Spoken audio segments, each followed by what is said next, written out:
Assalamu alaikum. Welcome to a new episode of Stories in a Cup.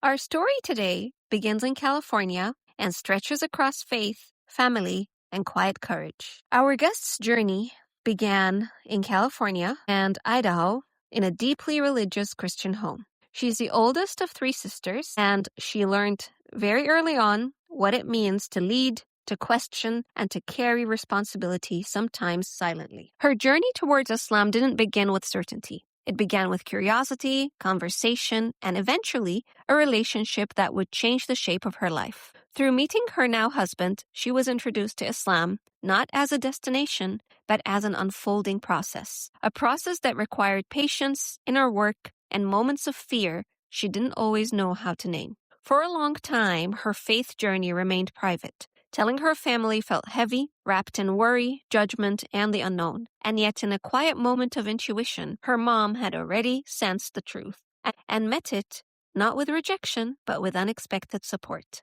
In 2012, she married, celebrating love across Turkish culture. And then over a decade later, her story is not just about conversion, but about belonging, family bonds, and what it means to choose a path that feels true, even when it's misunderstood by others. This is a story about faith that unfolds gently, about love that bridges worlds, and about finding home in places you never imagined. Let's begin our conversation today with Tara. Thank you, Tara. Hello. We're going to start our episode today about her faith journey, but before we dive into that, I would love to start with a little bit of history and context regarding your childhood. So you were saying you grew up as the oldest of three sisters in a Christian home. Yeah. So let's start there. Why don't you give us a little bit of information about your childhood, basically? Yeah, so I grew up with two younger sisters. We lived in California when I was first born, and then we ended up moving to Idaho when I was about 7 years old. So I spent most of my childhood and teenage years there. My childhood actually was a little bit rough because my parents got divorced soon after we moved to Idaho. And it was a very kind of scary situation. There was domestic violence involved and stuff. So it wasn't a good situation for us or my mom. So there was I have a little bit of childhood trauma around stuff like that. Biological father is no longer my life, actually. He made a bunch of very bad decisions. But I basically haven't even talked to him since I was 10. So maybe even before 10. But I think it was, even through all these struggles that we had, my mom felt that it was very important for us to have a strong moral base. And so I think once we got through a lot of that and tried to get back settled down, she did encourage us going to church. And eventually, when I was in late elementary school and early middle school, we found a church that we could call home, and we made a lot of friends, and we started attending regularly. And it was a big part of my childhood. And I honestly, one of the things that helped shape me into who I am today. It did really give me a good support group, a good group of friends to help keep me on a straight path, as it were. Yeah. And keep me kind of centered and out of trouble. Looking back, I mean, it was, even though I don't agree with a lot of the things anymore, it was still a good place for me at that time. And it was good for our family at that time. Yeah. So. And growing up between California and Idaho, how did those environments shape your worldview at that young age? I'm part Mexican, so my biological grandfather was Mexican. So, I mean, California is very diverse. So it's always, we grew up, when we were there was a big family. Moving, it was a smaller community, more conservative area. Idaho is very conservative. But there was a lot of good people. And so I think that's something that I always remember, even now, and thinking about, you think about the political situations now. I know there's good people who are Christian. And I still have family who are Christian. Allah guides who he wills. But for me, I definitely feel like there are some Christians that I believe are true believers. And maybe they haven't got to that point yet, or haven't admitted it, or haven't heard the right thing. But I've met Christians that had more faith than some Muslims that I've met, you know. Yeah.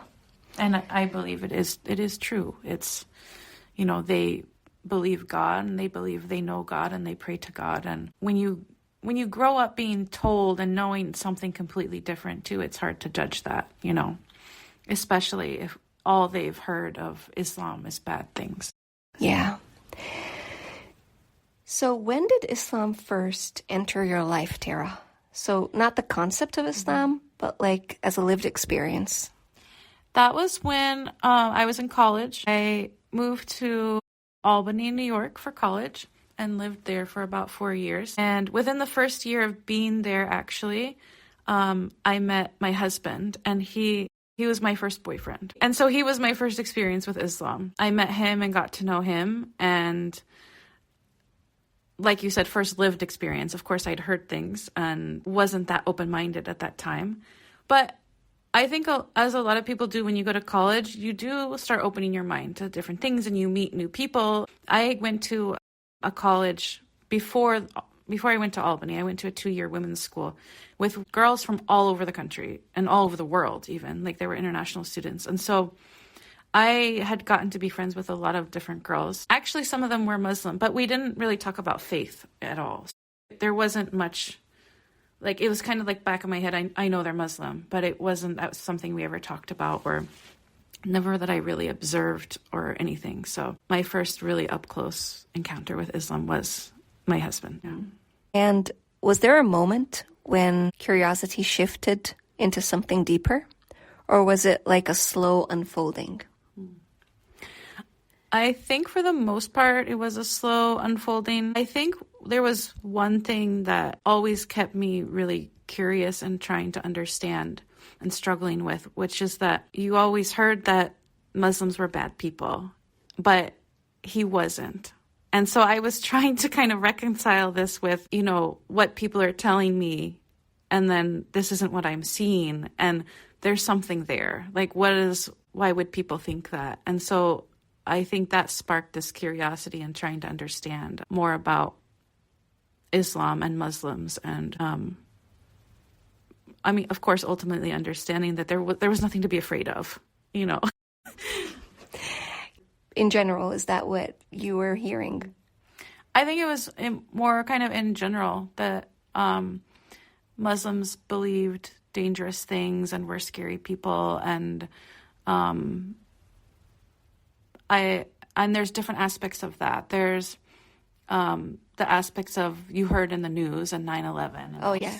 Because I think it was my senior year in high school when 9/11 happened. So that wasn't that far, you know, distant from that. But also growing up Christian. And like I said, I was very heavily involved in the church, and I was in the youth group, and I was on the youth leadership team. And so we had conversations at points about other religions, including Islam.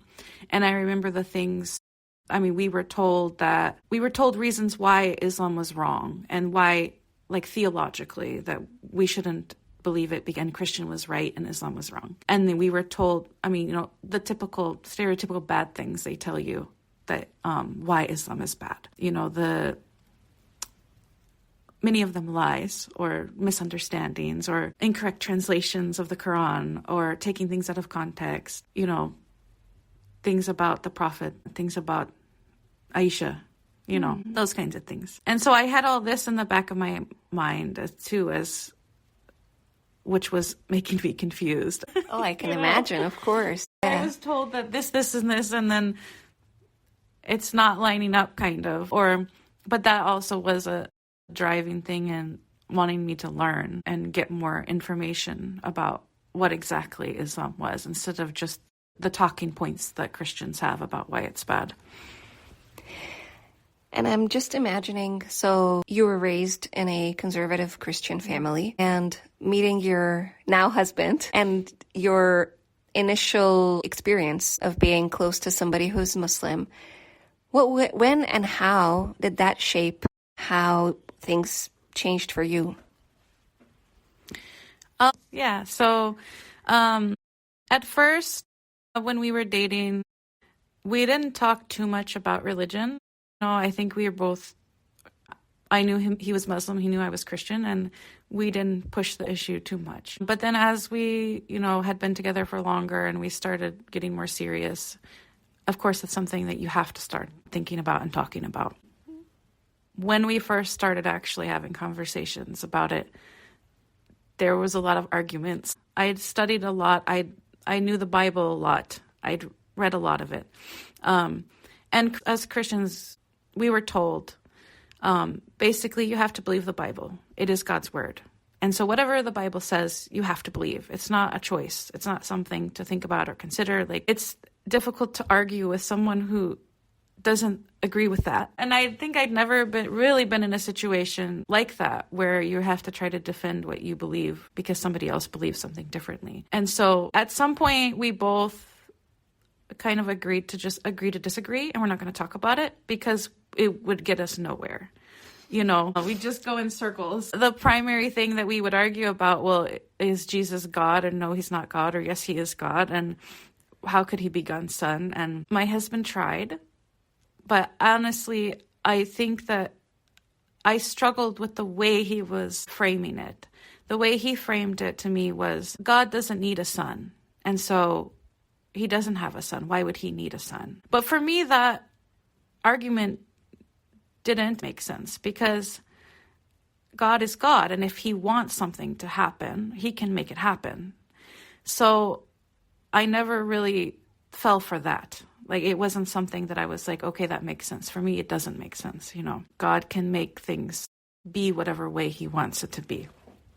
So, like I said, eventually we were just like, okay, forget it. We're not going to talk about this anymore. It's causing too much arguments. Yeah, we're just going to drop it. But it was in that space of deciding to not talk about it with each other anymore that it gave me more freedom, I think, and more peace to be able to learn about it more myself. And so I went on this spiritual journey. I read a bunch of different books, basically. And there's several books that were pivotal in that journey. But basically, learning more about Islam, what is Islam, what people believe, things like that. Stories about converts, so experiences of, I think that was kind of later, a little bit later in the journey, but experience of converts and what had led them to Islam. Historical books, so actual histories written by historians of what is true, what are the things that aren't really up for debate, what is the facts of the situation. And I was trying to read things that were balanced too from both sides. I read other books too that weren't specifically about religion, but still were part of my journey. Eventually, I got to the point where I realized that there were a lot of similarities, obviously, between Christianity and Islam, and that was making it even more confusing. Yeah, I can imagine. But at some point, you have to get to the point where it's in order to be a Christian, you basically have to believe that the Bible is true. And being a Muslim means you believe the Quran is true. And so that's what I would say that it comes down to the core of it. And because I think I had already kind of learned from the stuff that I read about Islam that there is the belief that it is unchanged, that what we read today in Arabic is the exact same thing that was revealed to the Prophet, peace be upon him. Yeah. So then I just needed to better understand where the Bible comes from. And when you go down that road, it's not very clear. It's very confusing. You look at the Old Testament and there's a lot of different things that could have been or not been included. When you look at the history of the New Testament and where it came and how it got together, I learned that there was actually at one point a lot of different writings that were produced around the same time by people who were disciples of Jesus or who had listened to his message or things like that. So it had put a lot of doubt. Yeah, it looks like it really took a long time for you. A lot of research, a lot of digging, a lot of trying to understand and make sense. And I'm thinking about you. So you were in your 20s? Yeah. Yeah. And did you have any support? Did you have any friends that you could talk to about this? Or were you kind of just doing this on your own? I was doing it on my own. I didn't talk to very many people about it. I think at one point I tried to reach out to my old youth pastor and ask him some things, but he never responded. And I think he was upset about the questions even, because we were taught that you don't question things, right? Which is quite different from Islam, because you are encouraged to question and to think and to have this, knowledge, to understand what you believe. I know I talked to my sister a little bit about it, not much, that I was looking at it and researching. But yeah, for the most part, it was just on my own. I was always a big reader. I want to say but with kids in a business, it's not. Yeah. I don't have much time for reading anymore. Yeah. But I used to read a lot, and I loved to read. And so at that time in my life, that's what I was reading. Just a lot of different books about Islam and Christianity. And yeah. I'm just thinking about, your 20 plus self that is going through all of this turmoil. Yeah. And you must have had fears and worries that came up about even telling your mom or your siblings, that you're going through this. Yeah, I did. I was scared. And that's why I think even when I was just researching it, I only had told one of my sisters. We were close, and I think she lived here at the time too. And so I think she was the only family member that I had even mentioned that I was thinking about it, because I, growing up in a Christian house, and I had assumptions about what my family would think, and that they'd probably be upset and wouldn't like it, and how would they react and how would they treat me differently, and yeah, so it was scary. And then around when did that moment happen where you were like, okay, I think this is starting to make sense? So I think it was 2010. So it would be almost 16 years then. I do want to say first, after all the reading I had done, I had read about everything that I could think that would be useful for me to read, and all this stuff about history and everything. And I finally got to the point I said, okay, I need to read the actual Quran now. I've put it off long enough. Let me open it and see what it's actually saying. And I opened it and I read Fatiha and I started crying, because Fatiha is exactly the prayer I had been praying for years. SubhanAllah. Because throughout my journey, I kept praying, asking God to please show me what is right. Let me know what is the path I should take, what I'm supposed to believe. Show me your truth. I believed in God. I just wasn't sure which, was the path of truth and what I was supposed to believe about God. And so I was constantly praying to ask for guidance and to ask to be shown what was that path. So when I saw that, and I was like, oh my God, this is, exactly. SubhanAllah, yeah. I think at that moment, in my heart, I knew that this was right. And it felt so true and authentic and correct. And so, it took my mind a little longer. So, I continued reading and trying to understand and learning. And it probably wasn't too much longer. I don't remember exact time frame, but one night, it was in Ramadan. It was my first Ramadan that I was fasting. I was fasting with my husband. And one night we were reading the Quran together. We were each reading, and I'm sitting there, and I just stopped all of a sudden, and I said to him, I realized that now when I'm reading the Quran, I'm not reading it anymore trying to understand, is this true or not? That I'd gotten to a point where I knew it was true, and I was just reading it just to try to understand, what it was saying. And it wasn't a judgmental thing anymore, is this right or not? Yeah, so there was a shift. Yeah, so I realized that there was that shift in me. And my husband said, well, I think that means you're Muslim then. And I was like, I think you're right. And so we talked about it, a little bit. And then I decided to take my Shahada with him that night. And later he told me that night actually happened to be the night that the scholars believe most likely is Laylatul Qadr. Subhanallah. So Wow. I didn't even know. Yeah. But subhanallah, it was amazing to look back and think about that. Yeah. So, how did you navigate moments of concern and judgment or fear from your loved ones after sharing that there was a shift and that you were ready to revert? So after I became Muslim, I didn't still tell anyone for a while. I think I felt safer to and none of my family lives here. So it wasn't hard to not tell them because we didn't get to see each other very often. And so it was just something I could keep to myself for a while. So eventually, I think I told my sister first, and she was like, yeah, I'm not surprised.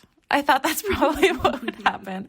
So I was like, okay. And it was not a big deal. I had visited my mom a little bit after that. I think it was probably within a year. And I got up the nerve to tell her too. And she was so kind. And I was just I was shocked actually, because I was expecting that she might be upset.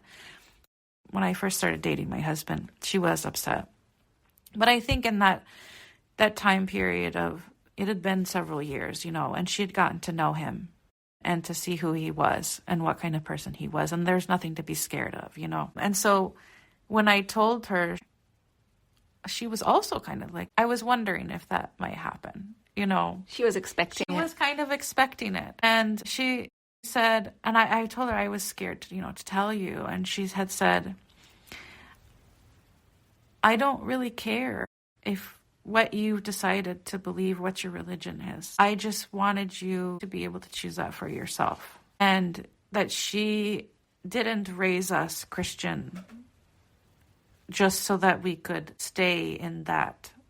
And it wasn't a kind of thing that was meant to be you need to do this. It was more of, like I said, just for some moral guidance. And she wanted us to be, have good people around us and to not get in trouble. And I'm sure that was a relief. yeah, it was a huge relief because I just I've been worried for nothing, Yeah. I think after telling her, I slowly told other people in my family, and at least I told all the people that were closer to me.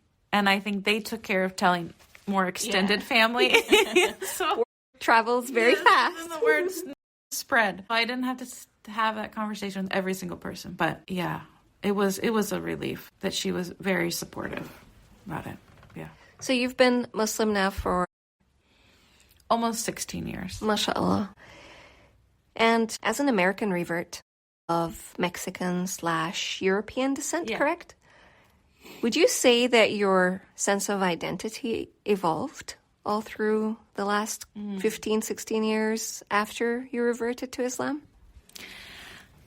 Yes, definitely. I think a big part of one's identity is their religion, especially when you're with something that Islam, where it is a way of life. Some people take religion, even Muslims, as more of I'm born into it, I'm Muslim, or I'm Christian, We call them Sunday Christians, or, Ramadan Muslims. So, but for those who live their faith, which is a more of a daily kind of thing, which I did as a Christian as well, or I tried to do. I think it really does shape your identity. And so there was definitely struggle in the beginning of trying to shape a new identity while it's still staying the same person. Of course, you're not still the same exact person because, things have changed, but at the core, you're still the same. My husband likes to tell me, he thinks that I was always Muslim, kind of, but I didn't know it. Yeah. Because I was always, I guess, the odd one out with friends even. Like, I didn't really drink very much. I always tried to be a good person and to not get involved with sins or anything. I did my best to behave and be a good person. So he told me, you have that heart, that you were probably always a Muslim. You just hadn't found it yet, Yeah. Yeah. But in the beginning, there was still that struggle with identity of trying to figure out how to move forward. And a lot of it had to do more with people's perception of me. I know one of the biggest struggles in the beginning was clothes. Oh, yeah. What to wear. Oh, yes. Yes, of course. And we have to talk about that because I guess that's what led you to your whole business idea. It is because it was such a struggle. Because also I didn't want to suddenly start. I felt it wasn't good for myself to just suddenly overnight start dressing completely differently. So it was a gradual shift. Just trying to, okay, maybe I'm not going to wear tank tops anymore. Let's wear short sleeve, but make sure that's high neck, So the pant legs and the arm length started getting longer slowly, over time until eventually I was completely covered, but people still might not know it because it wasn't loose or it wasn't typical like what you'd think a Muslim would wear.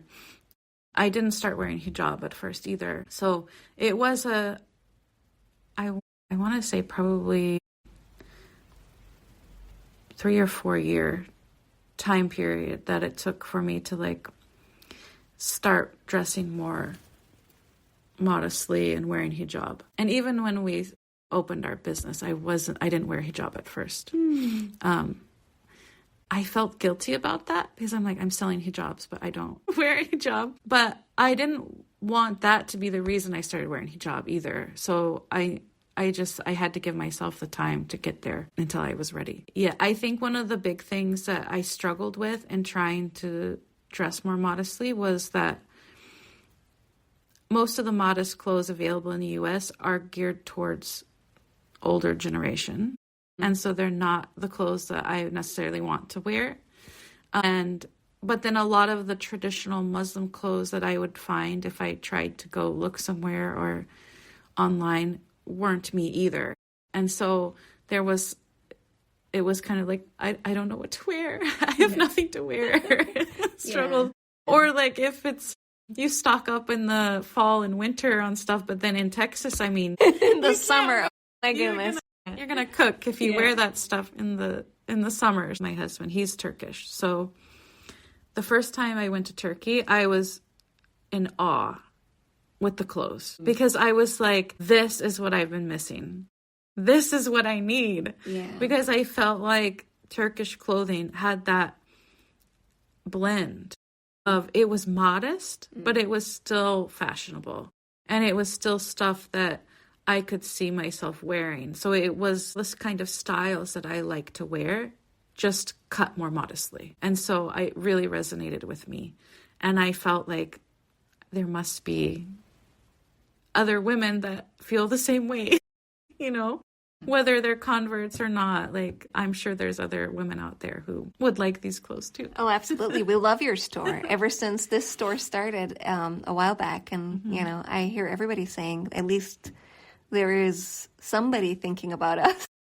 Yeah. So when we first started this business, we didn't have clothes at first because clothes it's hard to get into. So when we founded it was in 2011, we knew that we were going to have clothes at some point. That was the goal. That was the end goal. We just had to build up to get there. So we started out with hijabs. We thought this is an easy thing to start with, and then slowly worked up to the clothes. Yeah. So from your experience and journey, Tara, what would you want families to know when a loved one chooses a journey that they don't necessarily understand? I think that I know I always try to put myself in the other person's shoes and think about what they might be going through. So it can be hard when you are on the other side of that. Because I do know people who have come to Islam and their families weren't supportive because they felt that it was a betrayal, that you're denying the things that I gave you and I raised you with this and you're telling me that that's wrong. And I feel like people sometimes take it really personally and they think it's more of an affront to themselves or a betrayal of that. But I think it's understanding that that's not what it is. It doesn't have to do with the other person at all. I think it's more about, someone finding what is true for them and what they believe. And so while it can be hard to watch someone, turning away from what you believe, I think still showing them love and support and trying to be there for them, it goes a long way. And it can definitely keep the bond strong and keep you together through that. Yeah. How's the bond between you and your mom today? Yeah. It's good, alhamdulillah. I think we're pretty close. I think closer than I say we were, before Islam. SubhanAllah. Yeah. I think there's a lot of things that have changed that, and not necessarily Islam. Becoming a mom is, I think, for a lot of women, it opens your eyes and to realize, wow, this is what my mom went through. Okay, I'm sorry, Mom. I forgive you whatever struggles you had because it's hard. And so, and then of course, our faith teaches us that, our mom is the most important person in our life, besides Allah. That it's very important to keep that bond with your mom and to take care of your mom and support her. And so that's what I've tried to do. So we're good. Even though she doesn't live here, unfortunately. She lives in Arizona. But she is trying to move here, inshallah. Oh, that's wonderful. Yeah. I think that she's been able to see over the years that, at my core, I still am the same person.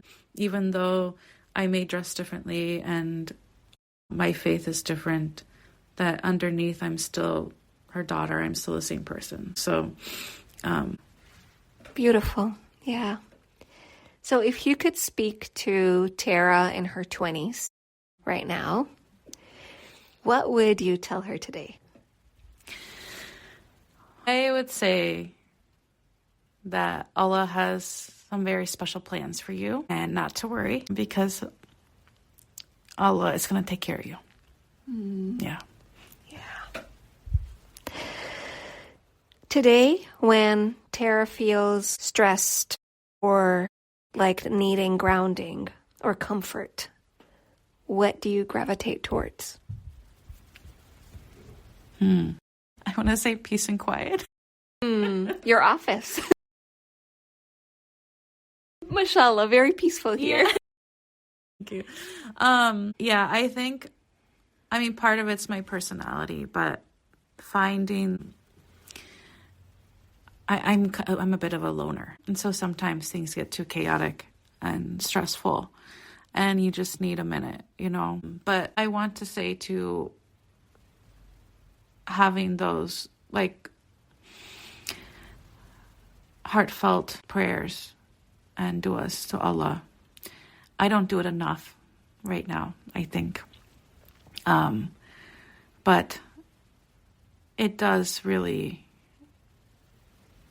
it can be very soothing when you just kind of open up and release, to Allah what your fears and worries and stresses are. I think that's something that I learned more in Christianity that I think that has carried through. Is more trying to have more of a personal connection. God knows He knows what you need. And He knows what you should ask for, but He wants to hear you sometimes telling Him and coming to Him. And so it can be very comforting to have those moments where you just open up. And I think whenever I have if I look back at the times, whenever I was at my darkest hours or most difficult times in my life, and I had those times where I had those heartfelt conversations, reaching out to God, trying to connect, they were always answered. Even with my husband, before I met him, it's one of the things I told him later. I prayed for him, actually, because when I had first moved to Albany, I was so lonely. And I prayed to God, please bring me someone, and it wasn't that long after that, that I met him. So you have a very special connection with prayers.